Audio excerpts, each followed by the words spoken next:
guys, good morning. So for today's video, pupunta tayo sa may DMZ. So nag-book tayo na to sa Klook. And ayun, medyo madilim pa ngayon. And papunta na kami sa may pick-up point namin. So since yung pick-up point is dito lang sa may Myeongdong, walking distance lang to sa may accommodation namin. So konting lakad lang. So maganda rin pag magbubook kayo ng accommodation, maganda kung malapit lang din sa mga exit na mga station para madali kayo maagala. Tsaka usually dun yung mga meet up. Pero yung mga meet up sa mga tour around mga usually mga Hongik University at tsaka dito sa may Myeongdong, kasi usually dito mag-i-stay yung mga tourist talaga. Ngayon tara guys, lakarin natin, punta tayo sa may exit 7 ng Myeongdong Station. Ito may mga ibang meet up din dito ng tour. Pero dun pa tayo. Tara guys. So binuko tong DMZ tour sa may Klook kasi actually matagal na akong curious talaga sa history ng South Korea at saka ng North Korea. So sa tour natin na to, for sure mas marami pa tayong maiintindihan at saka matututunan sa history nila. Ayun, so parang dati pa nga gusto ko din makapunta sa North Korea, pero alam naman natin na sobrang higpit talaga doon, 'di ba? Though pwede naman makapunta doon sa pwede naman makapag-tour sa may North Korea, pero through travel agency na accredited ng North Korea. Usually mga pumupunta sa Korea, pumunta muna sa mainland China kasi merong train doon or kaya may airplane doon na papunta sa may North Korea. And then doon mag-i-start na yung North Korea tour. So talagang mahigpit, tas hindi lahat pwedeng picturean. So ayun muna. Medyo malapit na tayo sa pick up point natin. Walking distance lang, 'di ba? Ayun yung maganda sa accommodation natin. Medyo madilim pa. 6:20 yung meet up. Then itong Myeongdong muna itong Myeongdong station yung first pick up ng tour natin, and then pupunta tayo sa Hongik University for another pick up ng mga tour. Tara guys. Dito na tayo. Exit 8 to, tapos sa kabila yung exit 7 ng Myeongdong station. So yung temperature pala ngayon, October 27. Saktuan lang naman, bearable naman. Kaya halos parang light jacket lang din yung suot ko ngayon, tas naka long sleeve ako.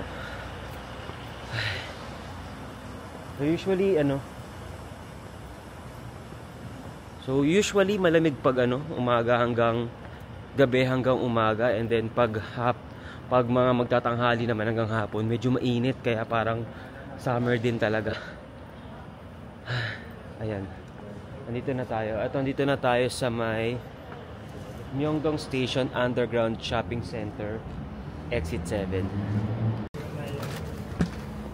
So guys, andito na tayo sa may bus. Dito na tayo.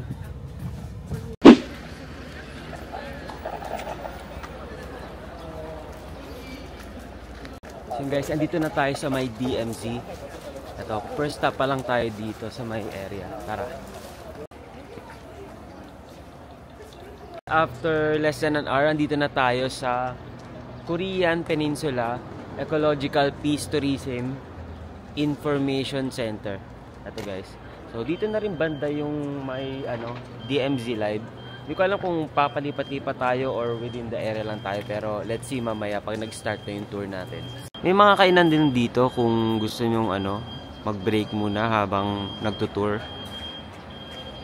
Binigyan din pala kami ng mga ganito, yung para mga ID, para siguro para mas madali ma-identify ng tour guide natin na ito yung mga kasama sa mga tour niya. So dito ulit kami mag-meet sa tapat ng DMZ Live. Nag-break lang kami saglit daw. Pinag-break lang muna kami saglit pagkatapos namin bumaba dito sa area na to. Parang Paju area, tama. Paju. Parang nearby Seoul lang din to, kasi lang naman less than an hour lang yung biyahe. So guys, andito na tayo sa Imjingak. So ito yung starting point ng DMZ tour. So, maraming nagtutour ngayon kaya sabay-sabay kami sa mga spots.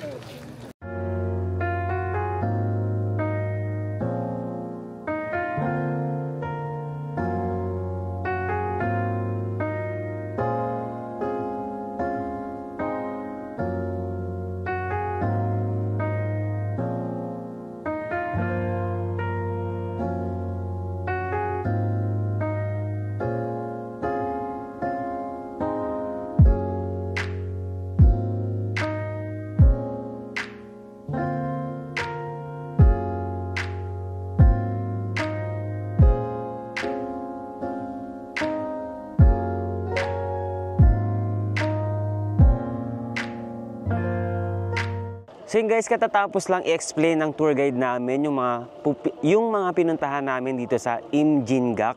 And yun guys, i-share ko ngayon sa inyo.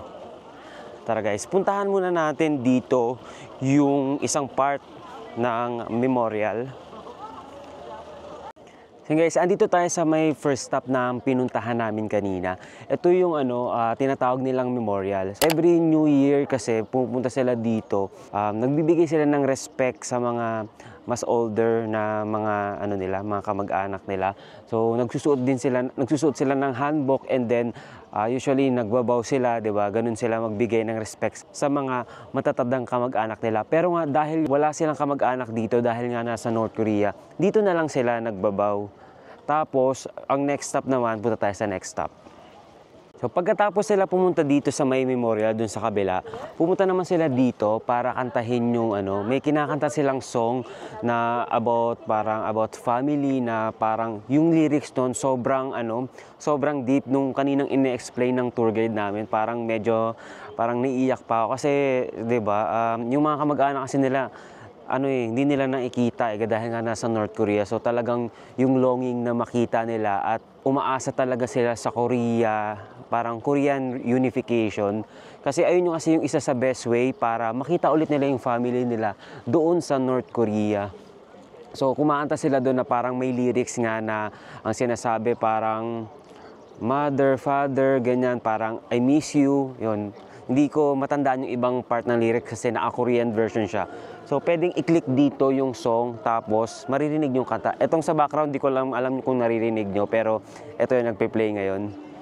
So, parang pag pinapainggan mo siya, parang parang mabigat sa dibdib, na parang kahit di mo naiintindihan yung lyrics, pero nafe-feel mo siya kasi 'di ba minsan yung music kahit di natin naiintindihan, parang mas nararamdaman naman natin.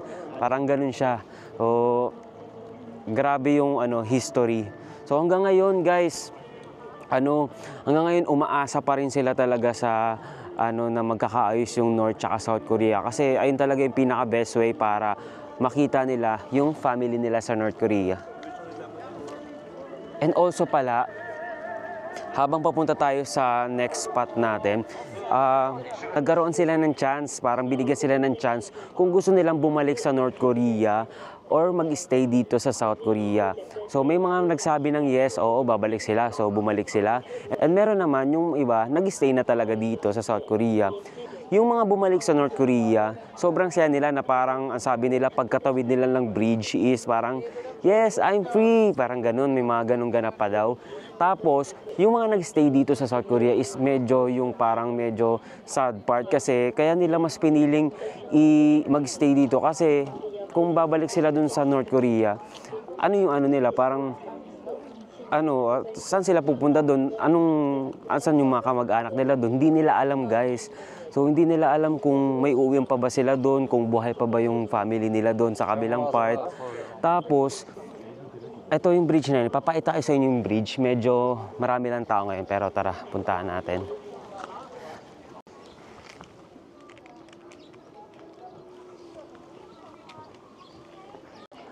Bali, itong bridge na to, tinawag siyang Freedom Bridge kasi yung mga nag-guess noon na gustong bumalik sa North Korea, dito sila tumawid guys. And ito yung mismong bridge na yun, yung tinatawiran. So yung pinakakabilang part na to, malamang na to, sa North Korea na to. So 3 years ago guys, pwede pang magpunta dito tapos mag-picture-picture yan dito sa area na to. Kaso lang dahil nga yung bridge hindi na masyadong matibay dahil nga gawa siya sa wood. Ito siya, gawa siya sa wood. Hindi na siya hindi na siya pinapatawiran doon, ganyan. Kaya kung mapapansin nyo sa dulo, may paano doon, ayun may mga paribon, tas may mga message kasi dati talaga pwede pa talaga umabot yung mga tao doon banda. And ito pa pala guys, i-share ko lang sa inyo. Meron ditong riles. Ito, papakita ko sa inyo. Ito, dati may riles dito guys na may riles dito tapos may train na patawid hanggang North Korea. Yan, puntahan natin yung train na yun. May mga ribbon dito. Kasi itong mga ribbon na to, maraming message dito, meron ditong iba't ibang message na nakalagay. Yung iba dito parang ang naka-mention is parang I miss you. Tapos naniniwala sila sa Korea unification, mga ganyan. Sobrang naniniwala talaga sila sa Korea unification kasi ito yung best way para makapunta ulit sila sa Korea ng free talaga. I mean, yung hindi sila pinagbabawalan ng military, 'di ba? Ito pala guys yung train na dating nagra-round trip dito sa South Korea to North Korea. So sobrang luma na siya guys. Tapos naka-display na lang siya dito. So kung mapapansin nyo, ayan yung itsura pa lang niya sobrang tagal na.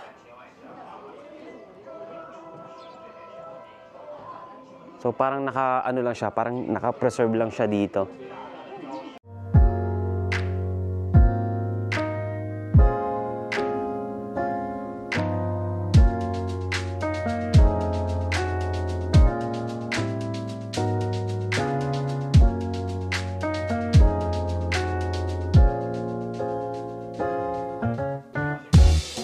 Meron dito guys, so parang may entrance fee lang siya tapos baka papasok pa dito. So parang ganito ata itsura niya dati, based dito sa picture.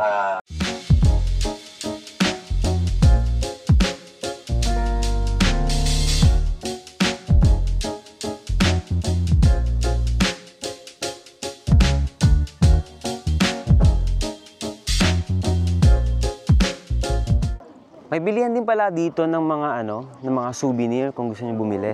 Ito. Yung mga DMZ na parang more on parang military yung style ng mga cup. And ayun, yung mga iba pang bagay dito sa souvenir area na to. Oh, may stamp din pala eh. Ito, may stamp pala dito. Yung iba, ini-stamp nila sa mga nila, pasaporte nila. Pagkatapos sila pumunta dun sa memorial, dun kumanta, and magsulat ng message dun sa ribbon, pupunta rin sila dito sa may, sa area na to. Ito yung train dati na parang mas mabilis sa version kaysa sa last na pinakita nating train kanina. Kasi yun sobrang bagal nga daw ng usad. Kumbaga, mabagal nga yung under. Ito, mas mabilis.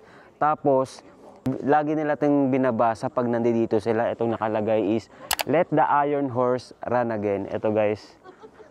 Parang ayun yung ayun yung parang best way para makapunta ulit sila sa North Korea at ma-meet yung mga family nila doon. O parang at least gusto nila parang magkaroon ng round trip, yung mga ganun. May souvenir item din pala sila dito. So nagbebenta sila dito ng North Korea money.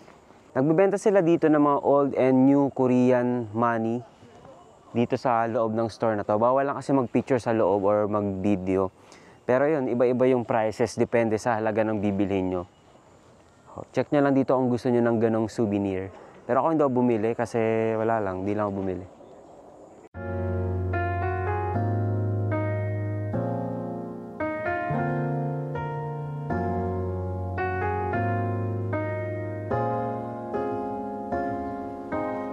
Ito guys, nandito yung mga iba't ibang kilometers kung gaano kalayo yung mga bansa dito sa South Korea. Ito nakalagay dito yung yung Pyongyang. 153 kilometers away siya dito sa may Korea. Dito sa South Korea. Kasi yung Philippines nandun banda sa likod.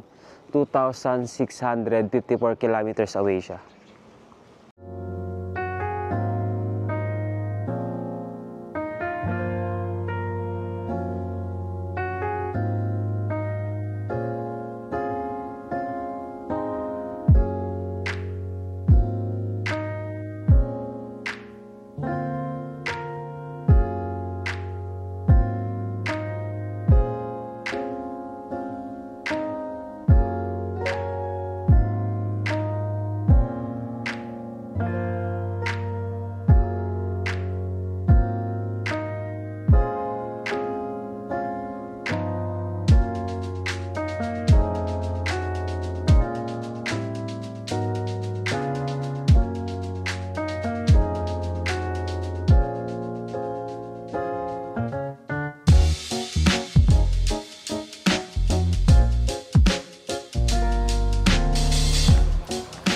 guys, andito na tayo sa next stop natin. So, pupunta tayo sa may suspension bridge. Tara guys. And ang ganda pala guys ng ng area na to. Ang dami ng mga autumn leaves. Tingnan nyo. Ayun o. Sobrang makulay na dito.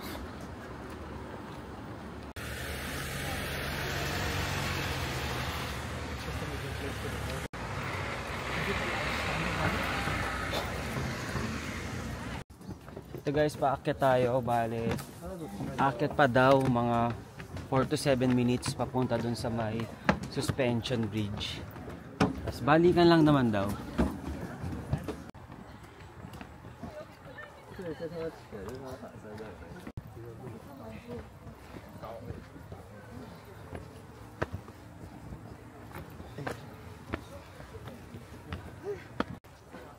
Medyo ang daming guys.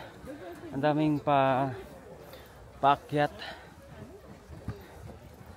Nakakahingal. Para ka na rin nag-hike. Yung mga nakakasalubong namin dito, mga nakapang-hike na tapos may pa, may mountain stick pa. Kasi mama nagpaiwan na dun sa baba kasi hinihingal siya pag mga paakyat. Yeah, it's pretty clear. Pretty clear. It's like, you know. No, Taas.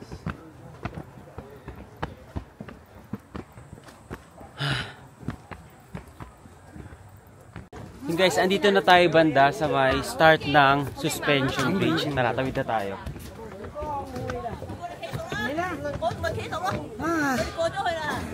Wow! Sobrang ganda dito guys. Ang ganda ng autumn leaves. Ito guys.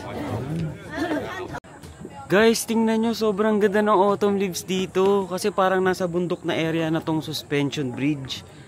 Tingnan nyo, first time kumakita ng ganito. Iba't ibang color siya dito sa bundok. Ganda. Tara guys, lakad pa tayo papunta dun mismo. Kasi magra-round trip lang tayo saglit. Tara.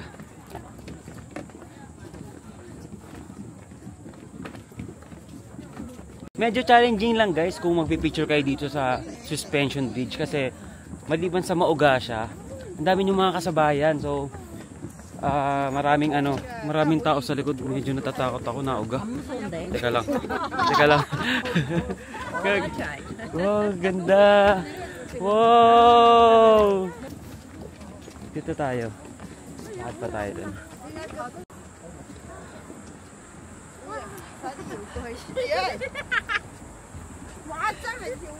Guys, medyo maalog. Parang nakataot pumunta sa gitna. Parang hindi ko kaya. Mauga siya guys. Parang gusto ko nang bumalik. Pero ang ganda niya kasi. Teka lang. Try ko pa ulit. Guys, teka lang. Kailangan ko umawak ng maayos kasi mauga siya. May fear of heights pa naman ako. Teka lang. Tuloy-tuloy lang. Dapat with confidence. Tara.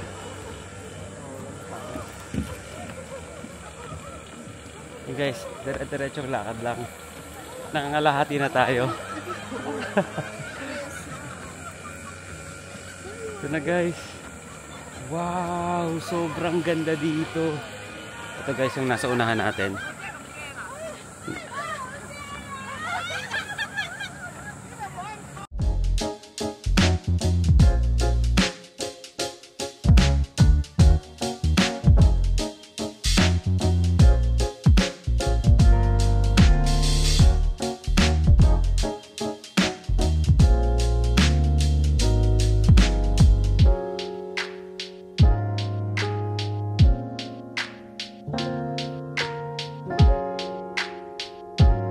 Andito na guys sa may suspension bridge and na-stuck na tayo dito sa gitna kasi nanginginig na ako. Ayan, konting lakaran lang tapos balik na tayo.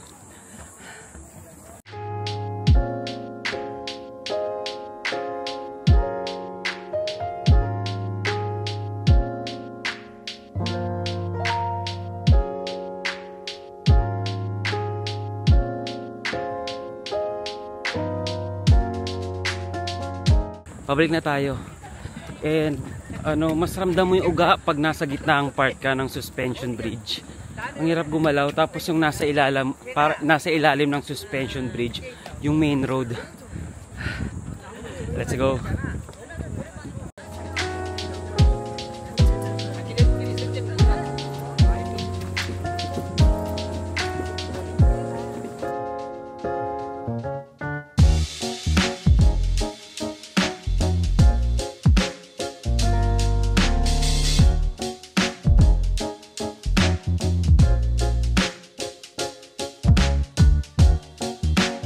Nakapagpa-picture tayo sa local dito.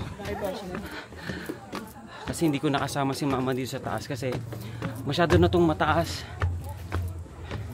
Tara, bilisan na. Ala, umakit ka pala, ma.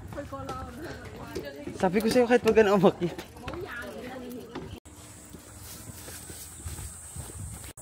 So guys, pababa na tayo ngayon. So ilang minutes ulit to pababa, pero mas madali na kasi mga pababa na lang kasi yung paakyat kanina. And 30 minutes lang pala kami dito. So quick quick round trip na tawid lang daw dun sa may suspension bridge. Ito ang ganda yan. Ang ganda dito.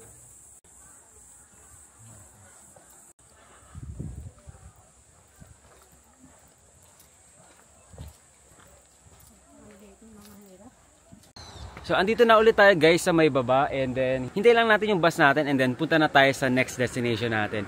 So yun guys, makamove on. Sobrang ganda talaga sa taas.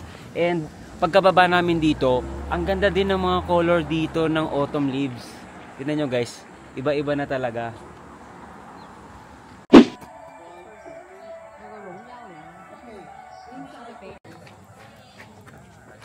So yun guys, katatapos lang natin dito sa may the third tunnel. So pumunta tayo sa tunnel kung saan yung hinukay ng mga North Korean sa ilalim neto guys. Dito tayo sa may area ng DMZ, and bawal dito maglakad-lakad daw kung saan-saan kasi dito sa area na to maraming mga lined mines daw. So hindi daw safe kasi baka mamaya maka-aksidente or baka 'di ba, ma-aksidente. Pero ayun, so kanina may pinanood sa amin parang short film na about sa mga tunnel na ginagawa ng North Korean. So, ilang beses dati pala, ilang beses sila nag-a-attempt gumawa ng tunnel papunta dito sa may Seoul.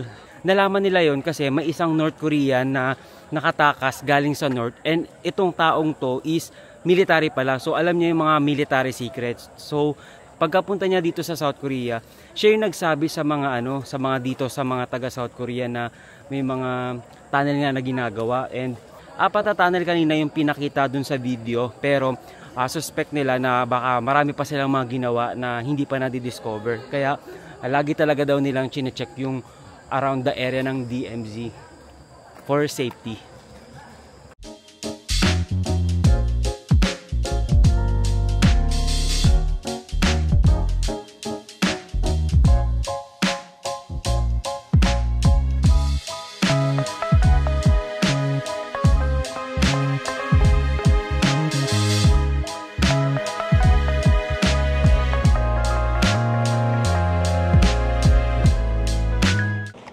Hi guys, so andito na kami ngayon sa may Paju. Ito yung parang mga parang restaurant at saka may cafe din dito. And hindi ko na pala kanina na-share sa inyo na pumunta kami sa Dora Observatory. And then, ayun, doon kitang-kita yung view ng North Korea. Kaso lang hindi ko kasi na-videohan kasi nga bawal mag-picture or mag-video doon sa area na yon, since prohibited nga daw kasi due to pag lumabag ka dun sa mga rules nila, pwede daw sila mag-take ng legal action against you. So, but anyway, i-share ko sa inyo kung ano yung mga view namin kanina doon sa North Korea. So, ito guys, yung pinaka-view natin kanina sa North Korea. Meron picture dito sa may bus stop namin ngayon. Ito. So, meron dito yung part ng flag ng North Korea. Tapos meron ditong parang mga fake villages nga daw. Tapos andi dito naman yung flag ng South Korea, itong Sangyan. Tapos marami pa diyang naka-identify na mga lugar based dun sa video na pinanood sa amin kanina nung nung pagpunta namin dun sa Dora Observatory. And ito siya guys. Medyo mapagpanga kanina nung pumunta kami.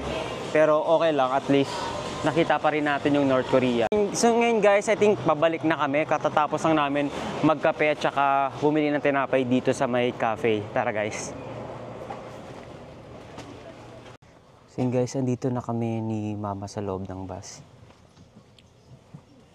So kanina pala yung dinaanan nating suspension bridge, hindi pala siya part ng ng DMC tour, pero parang side trip na din siya. And maganda yung lugar na yun kasi nagpipik ngayon yung autumn season dito sa may sa area ng suspension bridge, na along the way lang din naman papunta dito sa may DMZ. And sa DMZ naman, so nung pumunta kami sa underground tunnel, doon, medyo mahaba yung lakarin. So, talagang pababa siyang ganyan. Tapos, kung may kasama kayong mga senior, ganyan, mahirapan sila kasi pagka pabalik na, paakyat naman siyang ganyan. Medyo nakakahinga, tapos nakakapawis din siya at the same time. Yan lang naman yung mga ginawa namin kanina. May mga part lang na bawal videohan kasi property na ng DMZ, and minsan nagtatanong na lang ako sa may guide namin kung pwede mag-picture sa ganitong part para hindi tayo mapagalitan kasi nag-iingat din sila kasi baka minaman din sila ng mga North Koreans sa kabilang side. So ganun lang din. Tapos ayun lang din naman, bale hinintay lang natin, alis na rin tayo in a while and babalik tayo ng Seoul. So kung mag-book din pala kayo ng ganitong tour, DMC tour, pwede nyo gamitin yung clue code ko, Steven Travels PH Klook, to get additional discount sa mga hotel or mga Klook activities nyo.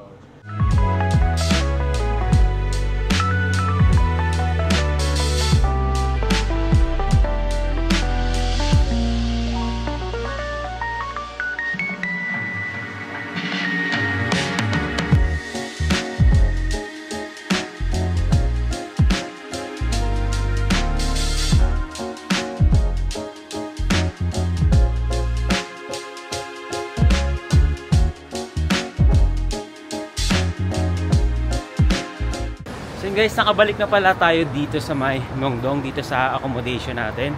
And yung buong DMZ tour naman is sobrang worth it guys. So highly recommended ko talaga na i-book nyo rin siya katulad ng pag-book nyo sa mga Nami Island, sa mga Everland. Kasi sobrang ang dami mong matututunan about sa history ng Korea between North and South Korea. And sobrang nag-enjoy ako habang ang daming ini-explain na information ng tour guide na hindi ko ma-share sa inyo dito, na hindi ko ma-share kasi sobrang information overload talaga. Pero maganda pag pumunta kayo dito, mag-book kayo ng tour, and then mas marami pa kayong malalaman na information na directly sa Korean mismo nanggagaling na tour guide.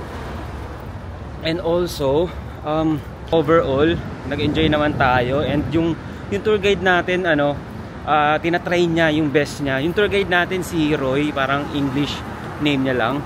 So yung tour guide natin tinatry niya yung best niya na parang ipaliwanag lahat in English. So nabook lang namin yun sa Klook. So you can use my Klook code Steven Travels PH Klook to get additional discount on your hotel and Klook activities. So i-attach ko dito yung link sa my video na to kung gusto nyo rin i-check. And yun guys, thank you for watching and see you on my next vlog. Bye!